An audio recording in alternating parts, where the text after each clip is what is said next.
शाम के समय एक घर के दरवाजे पर दस्तक होती है। तभी उस घर की महिला जाकर दरवाज़ा खोलती है और देखती है कि सामने पड़ोस में रहने वाली जवान और खूबसूरत लड़की खड़ी हुई है।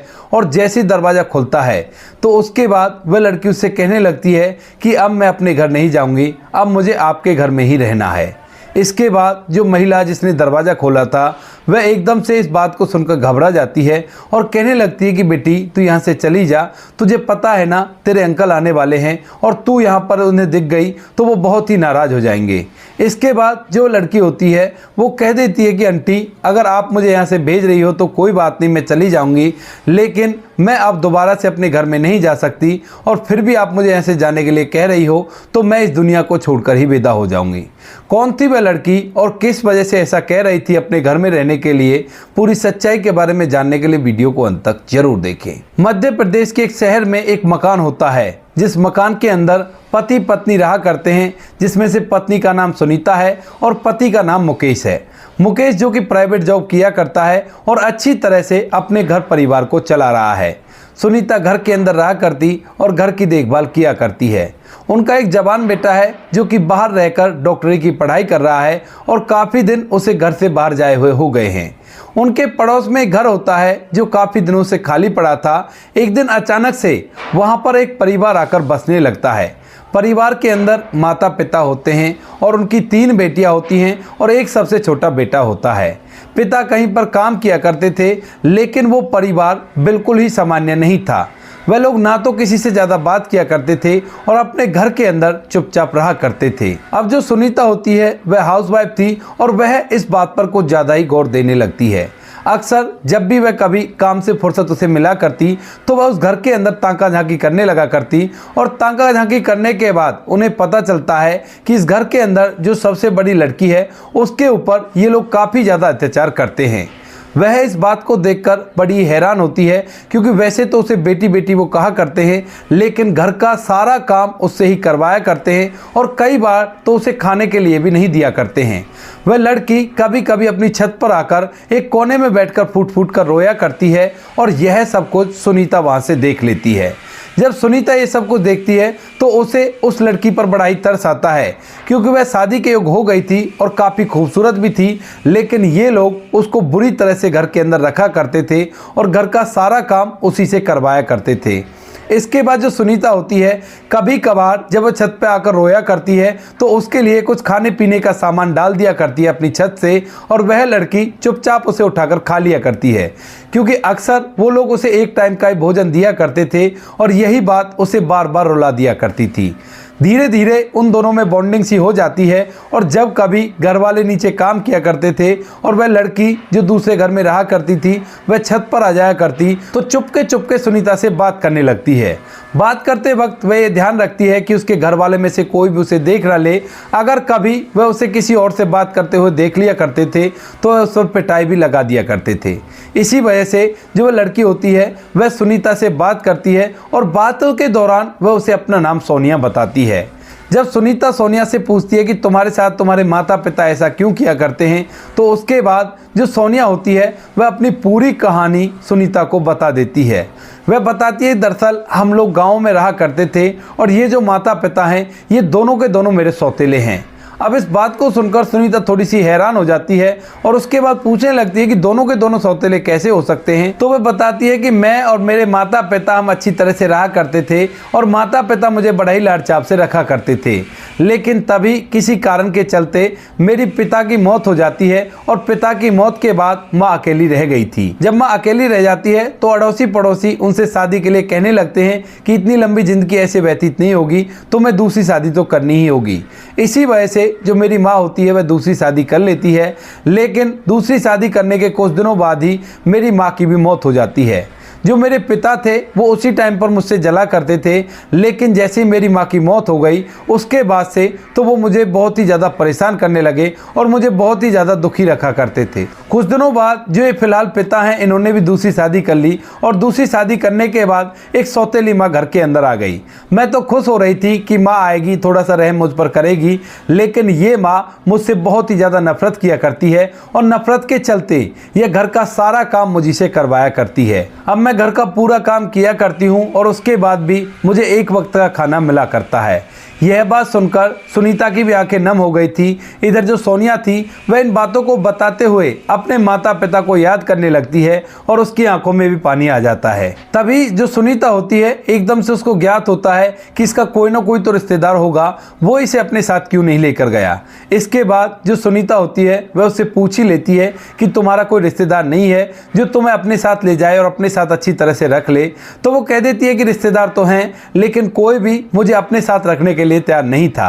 जो मेरी पिता की प्रॉपर्टी थी, उस प्रॉपर्टी की वजह से इस पिता ने भी किसी रिश्तेदार से मुझे ले जाने के लिए नहीं कहा और वो लोग तो अपना पल्लू झाड़ने के लिए ही खड़े हुए थे। इसके बाद मेरी जिंदगी पूरी तरह से बदतर हो गई है। यह बात सुनकर सुनीता को बड़ा ही बुरा लगता है और इसके बाद वह दिन रोज इस लड़की की मदद किया करती है। यह लड़की भी इसी आस में छत के ऊपर आया करती है कि पड़ोस वाली आंटी उसे खाने के लिए दे दिया करेगी और यहाँ पे अच्छे से उसका समय व्यतीत होता रहेगा।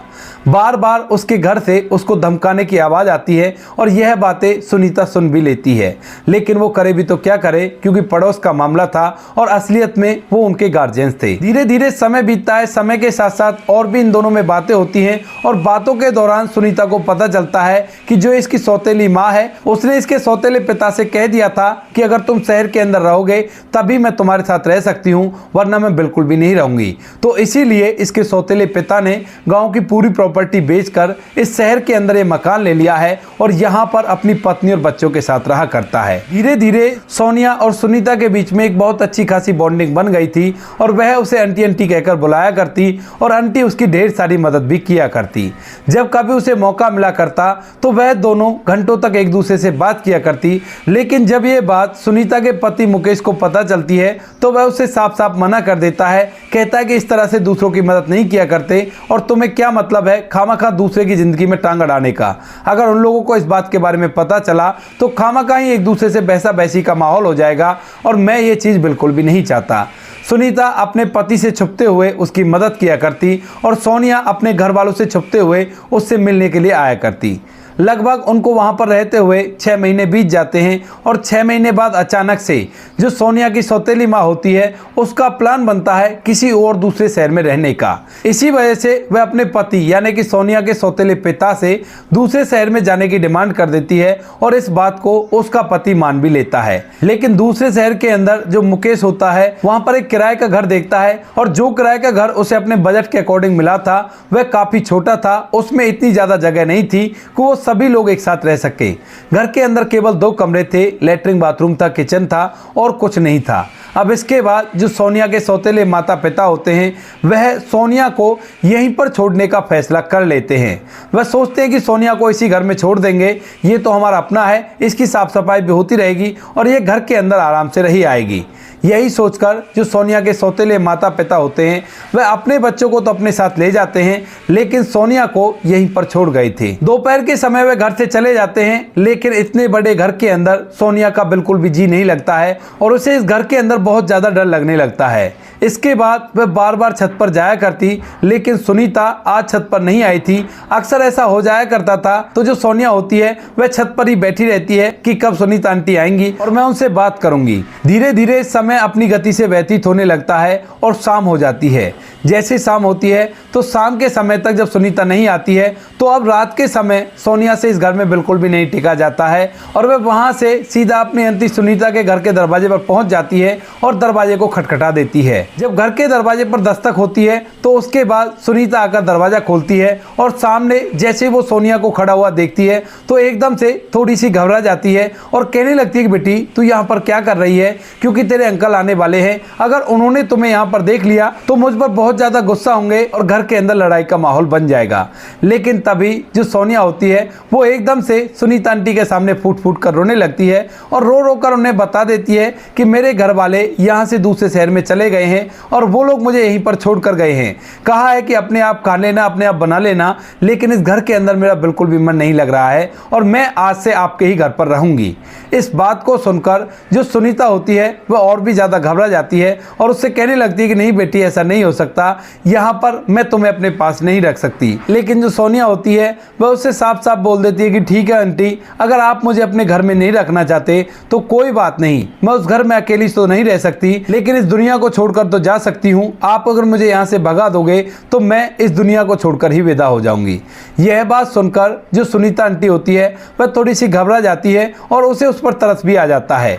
तो वह उससे कह देती है कि ठीक है बेटी, अगर ऐसी बात है तो तू आजा, हमारे घर में रह ले, कोई भी दिक्कत नहीं है। इसके बाद जो सोनिया होती है वो सुनीता आंटी के घर में चली जाती है और वहां पर रहने लगती है। लेकिन जैसे ही घड़ी में टाइम आगे की तरफ बढ़ रहा है वैसे ही सुनीता को काफ़ी ज़्यादा घबराहट हो रही है कि उसके पति जो इस बात से ही नाराज़ थे कि मैं उसकी मदद किया करती थी, आज जब वो उसको यहाँ पर देखेंगे तो पूरी तरह से गुस्सा हो जाएंगे और उसके बाद न जाने मेरे साथ क्या होगा।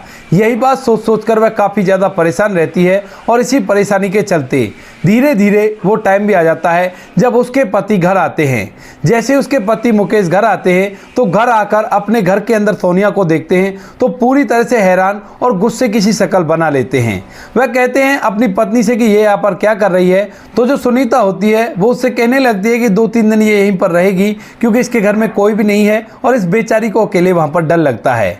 ऐसा कहकर सुनीता झूठ बोल देती है और उसके बाद उसके पति घर के अंदर हाथ मुंह धोकर खाना खाने के लिए बैठ जाते हैं। वहीं पर सोनिया भी बैठ गई थी और एक ही डाइनिंग टेबल पर बैठकर ये सभी लोग खाना करते हैं। खाना खाने के बाद सोनिया को एक कमरा दे दिया जाता है सोने के लिए और इधर जो मुकेश और सुनीता हैं वो अपने कमरे में आराम करने के लिए चले जाते हैं। लेकिन यहाँ पर जो मुकेश होता है उसे इस बात पर बिल्कुल भी विश्वास नहीं होता, क्योंकि जब वो लोग जा रहे थे और आपस में बातें कर रहे थे दूसरे शहर में बसने की, वह बात मुकेश को सुनाई दे गई थी और उसे पता था कि इसके घर वाले तो कभी भी नहीं आने वाले और यह मेरी जो पत्नी है ये इसको अपने घर में ही रखना चाहती है। यह बात उसे सोने नहीं देती है और उसके बाद जो मुकेश होता है वह सुनीता से सच सच पूछने लगता है। कहता है कि सुनीता सच सच बताओ आखिर बात क्या है, क्या ये लड़की सच में ही 2-3 दिन के लिए यहाँ पर आई है। लेकिन इस बार जब मुकेश सुनीता से पूछता है तो सुनीता उसे झूठ नहीं बोल पाती है और कह देती है कि नहीं, ये 3-4 दिन के लिए नहीं आई है, ये हमेशा के लिए आई है। ये कह रही थी कि अब मैं उस घर में नहीं रहूंगी क्योंकि वहाँ पर मुझे डर लगता है और मेरे माता पिता के साथ मैं कब तक समय बिताऊंगी। यह बात सुनकर जो मुकेश है वो पूरी तरह से हैरान हो जाता है और सुनीता उसकी तरफ देखने लगती है कि अब ये मुझसे चिल्लाएंगे और मुझसे तरह तरह की बातें कहेंगे। जो मुकेश होता है वह थोड़ी देर तक इस बात पर सोच विचार करता है और सोच विचार करने के बाद अपनी पत्नी से कहता है कि देखो सुनीता, ऐसा नहीं है, इस जवान लड़की को हम इस तरह से अगर अपने घर के अंदर रखेंगे तो लोग तरह तरह की बातें बनाएंगे और हम लोगों पर लांछन लगाएंगे। लेकिन अगर तुम्हें इसे यहाँ पर रखना है तो एक काम तुम्हें करना होगा, अपने बेटे से बात करो और उसे इस लड़की के बारे में बताओ। अगर वो इस बात के लिए एग्री हो जाता है तो उसके बाद अपने बेटे से शादी करके हम इसे अपने घर के अंदर बहू बनाकर रख सकते हैं। यह बात सुनकर सुनीता को अपने कानों पर विश्वास नहीं होता है, क्योंकि जो पति उसकी मदद करने से भी उसको टोका करता था वह आज उससे ये बात कह रहा है कि उससे अपने लड़के की शादी करा देते हैं और वह हमारे घर के अंदर रही आएगी। लेकिन तभी जो मुकेश होता है वह कहता है कि जो कुछ भी मैं तुमसे कहा करता था वो इसलिए नहीं कहा करता था कि मुझे किसी की मदद करना अच्छा नहीं लगता, मैं तो केवल इसलिए कहा करता था कि इसके माता पिता अगर कुछ बोलने लगे तो फिर क्या होगा। लेकिन जैसे धीरे धीरे इस लड़की की कंडीशन मेरी समझ में आई है तो उसके बाद इसे मदद की सबसे ज़्यादा ज़रूरत है, तो इसी वजह से हम इसकी मदद करेंगे। तुम ऐसा करो, कल सुबह उठकर अपने बेटे से बात कर लेना, वैसे भी वो कुछ दिनों बाद छुट्टी पर आने वाला है तो उसको कुछ दिन पहले बुला लेना। अगर वो एग्री होता है तो इस लड़की से उसकी शादी करा देंगे, कोई भी कैसी भी दिक्कत नहीं है। उसके बाद सुनीता और मुकेश आराम करते हैं और आराम करने के बाद जैसे ही दूसरे दिन सुबह होती है तो सुनीता उठकर सबसे पहले सोनिया से इस बारे में बात करती है। कहती है कि बेटी, अगर तुम्हें कोई परेशानी ना हो तो क्या मैं अपने बेटे से तुम्हारी शादी करा सकती हूँ। वह डॉक्टरी का कोर्स कर रहा है, अच्छा खासा पैसे कमाएगा, कोई भी कैसी भी दिक्कत नहीं है। इस बात को सुनकर जो सोनिया होती है वह एकदम से शर्मा जाती है, लेकिन फिर सुनीता उसे पूछती है कि बेटी, इसमें शर्माने की कोई बात नहीं है, तुम मुझे साफ साफ बताओ, अगर तुम्हारी इच्छा नहीं है तो मैं बिल्कुल भी तुम्हें इस बात के लिए फोर्स नहीं करूंगी। यह बात सुनकर जो सोनिया होती है वो नीचे सर करके हाँ में सर हिला देती है, क्योंकि उसने घर के अंदर टंगे हुए फोटो में इनके लड़के को देख लिया था। सोनिया की तरफ से तो हामी हो गई थी, लेकिन सुनीता उसे बता देती है कि अभी मैं अपने बच्चे को पूछती हूँ, क्योंकि वो बाहर पढ़ा लिखा है, कहीं ऐसा ना हो किसी और लड़की से वो प्यार किया करता हो और उसके बाद तुम्हारे अरमान ऐसे ही रह जाए। सोनिया भी इस बात के लिए एग्री होती है तो सुनीता अपने बेटे के पास फोन करके उस उसे इन सब चीज़ों के बारे में बता देती है। जब उनका बेटा रवि, जो कि बाहर रहकर डॉक्टरी की पढ़ाई कर रहा है, वह इस लड़की की पूरी कहानी अपने माँ के मुँह से सुनता है तो उसे भी इस पर तरस आता है और वो कहता है कि माँ, मैंने उस लड़की को देखा भी नहीं है, लेकिन अगर आप कह रही हो खूबसूरत है तो खूबसूरत ही होगी, और यहाँ पर मैं किसी भी लड़की के प्रेम प्रसंग में नहीं हूँ, तो मैं उस लड़की से शादी कर लूँगा, कोई भी दिक्कत नहीं है। वह भी बड़ा ही अच्छा इंसान था, क्योंकि उसे पता था कि लड़की काफ़ी ज़्यादा मजबूर है और इसे फिलहाल मदद की सख्त से सख्त ज़रूरत है। इसी वजह से वह शादी के लिए हामी भर लेता है और उसके बाद जो सुनीता और मुकेश होते हैं वो दोनों मिलकर शादी की तैयारियों में जुट जाते हैं और रवि को यहाँ पर बुला लिया जाता है। रवि यहाँ पर आता है और जैसे वो सोनिया को देखता है तो जितना उसकी माँ ने बताया था वह उससे भी ज़्यादा खूबसूरत लग रही थी। दरअसल यहाँ पर अब उसे अच्छे से कपड़े पहनने के लिए दिए गए थे और अच्छे से खाना पीना उसको खिलाया जा रहा था, तो इसी वजह से उसकी शक्ल सूरत और भी ज़्यादा अच्छी लगने लगी थी। इसके बाद परिवार वाले एक निश्चित मुहूर्त निकालते हैं और उस मुहूर्त पे दोनों बच्चों की शादी करा देते हैं। शादी होने के बाद सोनिया अब सुनीता के घर में रहा करती है और अच्छे से उनकी देखभाल किया करती है। यहाँ पर जो रवि होता है उसकी भी धीरे धीरे डॉक्टरी कंप्लीट हो गई थी और उसके बाद उसकी उसी शहर में ड्यूटी लग जाती है जहाँ पर वो पढ़ाई किया करता था और वह अपनी पत्नी से अपने साथ चलने के लिए कहने लगता है। लेकिन तभी जो सोनिया होती है वह उससे साफ साफ मना कर देती है, कहती है कि नहीं, मैं वहाँ पर क्या करूँगी, मैं यहाँ पर रहकर माँ बाबू जी की सेवा करूँगी और यही मेरे लिए सही है।